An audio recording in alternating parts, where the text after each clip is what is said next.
అయితే చింటూ, ఇంత పెద్ద బాధ్యత నీకు నమ్మేసి పెట్టారు కదా మీ ఇంటి వాళ్ళు.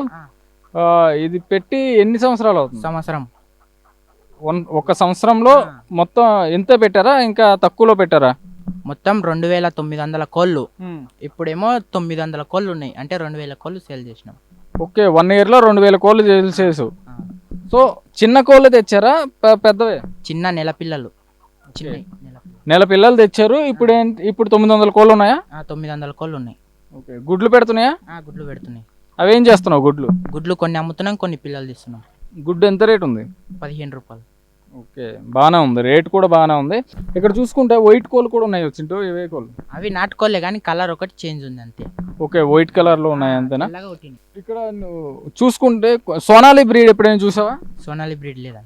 సో చూడడానికి కొన్ని కోళ్ళు సోనాలి బ్రీడ్ లాగా ఉన్నాయి కదా? అవును.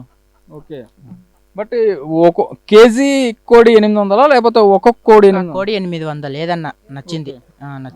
నచ్చిన కోడి 800. ఓకే, ఒకసారి మీ ఫామ్ మొత్తం చూపిస్తావా మాకు? అయితే చూసాం కదా, చింటూ అయితే ఏమంటున్నాడంటే 1 year అయిందన్న, నాకు అయితే ఇది పెట్టి ఇచ్చారు, నాకు బాధ్యతలు అయితే అప్పగించారు. నేనైతే 2900 కోళ్ళు అయితే నాకు ఇచ్చారు మా అమ్మ. నేనైతే 2000 కోళ్ళు అయితే సేల్ చేశాను.